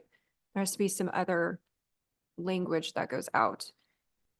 And that was really my concern is if we want to, if we feel our role is not just about around availability, but access. So if you're having a flu shot clinic and someone doesn't have transportation, are you allowed to then describe how transportation might be available? Yes, you should be, right? So I hope that this accomplishes that and is more clear. I do think that the catalyst for this really has been the COVID-19 vaccine, but I understand why pigeonholing into that is probably not helpful in the long term. So I would be in support of the language. Any further discussion? I agree in the direction that we're headed, but I am probably gonna vote no just because I need more time to digest it, so. But I Okay. do agree with the direction we're headed. Okay. Well, I will call the vote. All those in favor signify by saying aye. Aye. Aye. All opposed, same sign. Aye. Okay, let the record show Commissioner Starrett and Commissioner Burschauer voted in the affirmative and Commissioner Johnston voted in the negative. Thank you. Appreciate your you. time. Thank you. Thank you. Thank you. Okay, let's see, we are on item I, other business. I1 is consideration of approval of agreement number 182234 between Yamhill County Health and Human Services and the Oregon Department of Human Services, Oregon Health Authority for access to OHA systems for Community Certified Behavioral Health Clinics, CCBHC, reporting. Chair, I would move approval of item I1. Is there further discussion? None. All those in favor signify by saying aye. Aye. Aye. All opposed, same sign. Motion passes. Thank you. Item I2, consideration of approval of amendment number 1 to agreement number 180161 between Yamhill County and the Oregon Health Authority, Board Order 23-176, extending the term to June 30th of 2025. Chair, this just changes the expiration date. The funding and its uses have not changed, so I would move approval of item I2. I was just curious, do you know how much money is left, is carrying over? I don't think it would said. have to look that up. Okay. I can get that to you. Yeah, this is the discussion that we had around funds for staff training and like tuition reimbursement if Mhm. someone was gonna go to continue learning. I'm just curious how much How of much it's of being it's been utilized. expended? Oh, Yeah. okay, that would be something that Yeah. Director Manfred could Okay, address. I can find out just curious. how much of it's been accessed. Yeah. Okay, so did you move approval? I did. Any further discussion? None. All those in favor signify by saying aye. Aye. Aye. Aye. All opposed, same sign. Okay, motion passes. I3, consideration of approval of amendment number 3 to grant agreement number JR-23-033 between Yamhill County and the State of Oregon Criminal Justice Commission.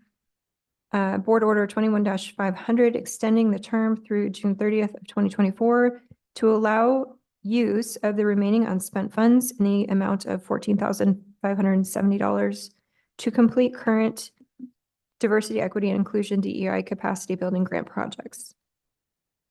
I had asked Director Beach a little bit about the specifics of this and wanted to get some more information on what that actually entailed. And my question originally is don't we have this data going forward? Don't we have this data in-house so that we can address this? So in other words, are you looking at whether or not there's any kind of gaps in how we're addressing community justice? So I just wanted to make sure that we're not,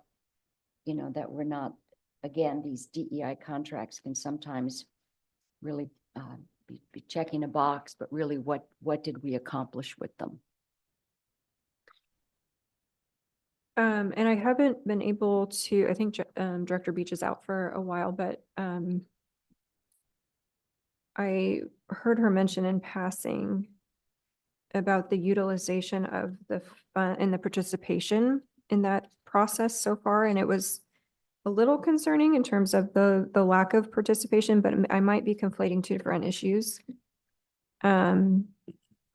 So I was also thinking it would be nice to kind of get an update on that project in particular, but I do know that when we originally discussed this, we had some concern that we weren't going to be able to spend the money fast enough because it took so long to get a contract in place. So I'm just double checking what the current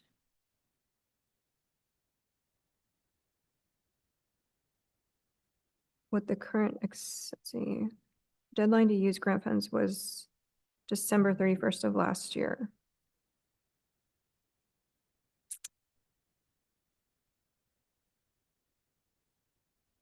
So I'm not sure if So there's, what the request is before you, because the work has been initiated and it's underway, but the deadline was in December. Jessica was working with CJC to get an extension to the timelines to allow the work to proceed and finish up. And that's what the request is. It's an approval of the amendment to extend the timelines as approved by CJC.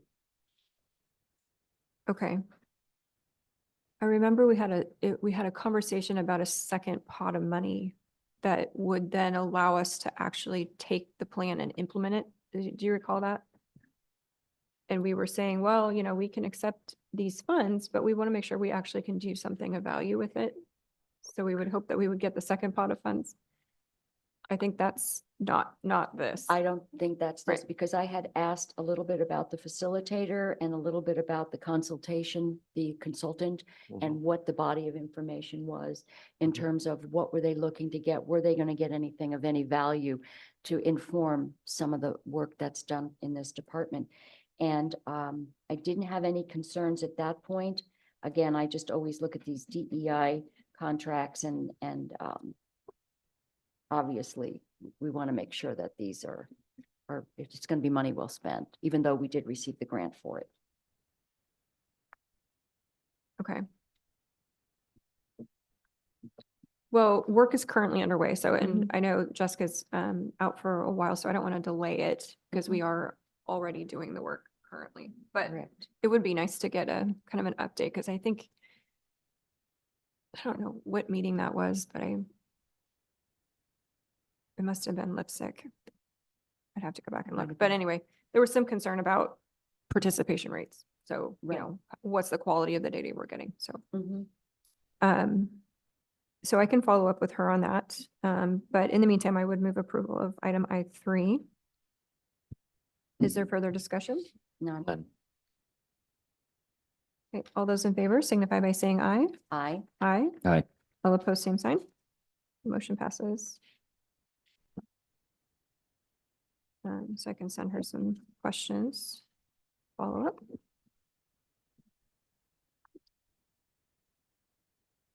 Item I4 is consideration of approval of an intergovernmental agreement between Yamhill County and Portland State University for compensation study services effective upon final execution through June 30th of 2024 in the not to exceed amount of $21,628. And I'm glad to see this moving forward and also that it came in under budget. So I will move approval. Is there further discussion? None. None. All those in favor signify by saying aye. Aye. Aye. Aye. All opposed, same sign. Great. Thank you. Motion passes. Nothing under public hearings and announcements. Commissioners' announcements? I'm going to hold mine till next week, considering the late hour. Nothing. I have something that is relatively time sensitive, although maybe not. So Measure 110, as you know, is being discussed in Salem in the legislature. There has been a lot of late night changes, late breaking changes. I guess the most recent iteration is that it would implement an unclassified misdemeanor, which means that they are in the process of defining what that misdemeanor actually entails as we speak.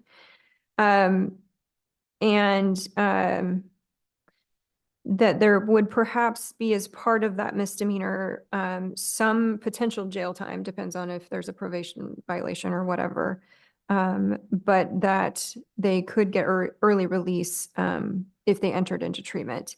There's also something called a deflection program or diversion program, and it depends on what kind of terminology you want to use, but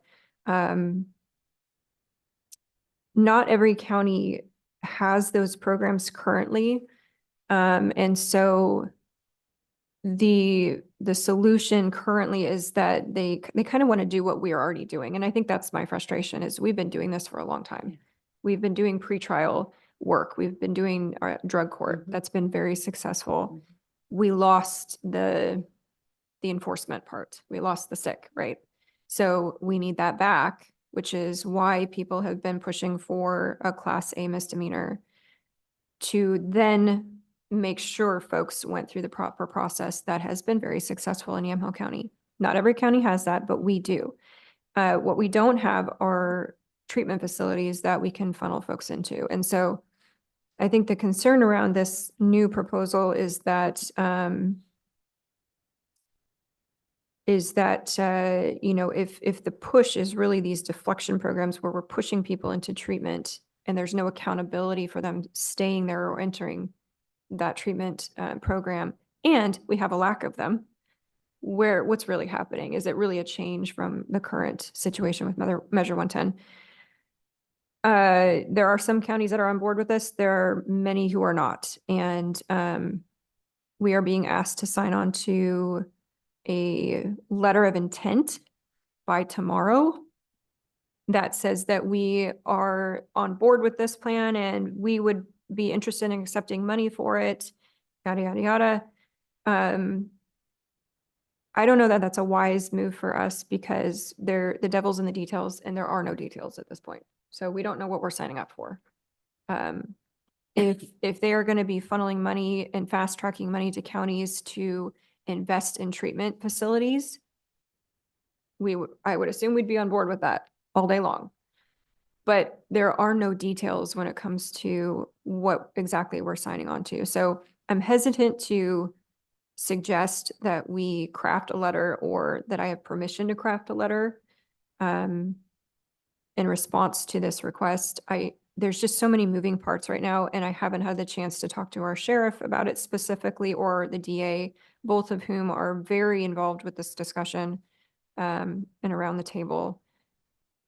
So at this point, I know you've seen the request, it's come through AOC, but there was very little information provided, and I've asked AOC to make it a priority today to educate commissioners across the state as to some of the basics. What is a deflection program? What does that look like?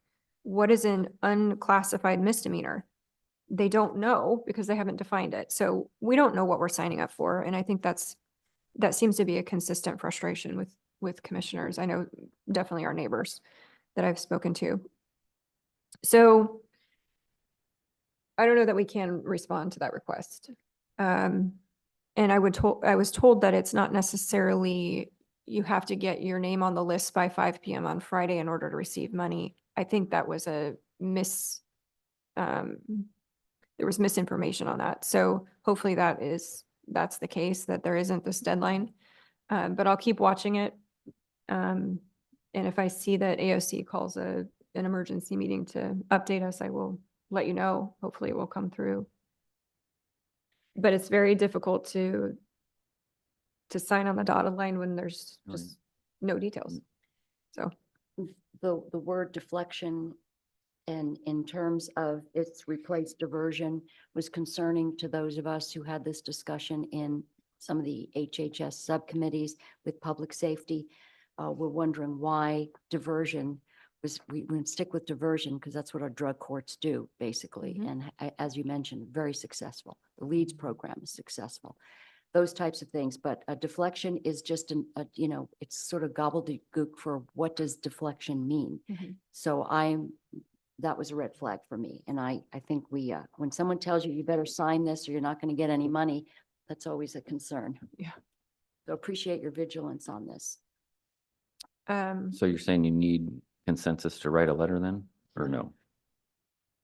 No, because we've had consensus before to sort of, our policy view on Measure 110 has been to either repeal or bring back the Class A misdemeanor and provide more direct funding for treatment facilities. Yeah. So that seems to still be the consistent platform. Okay. I mean, they're trying to take pieces, but at this point, I don't even know what we're responding to because the details aren't there. So I think that we just sort of keep with our former policy stance.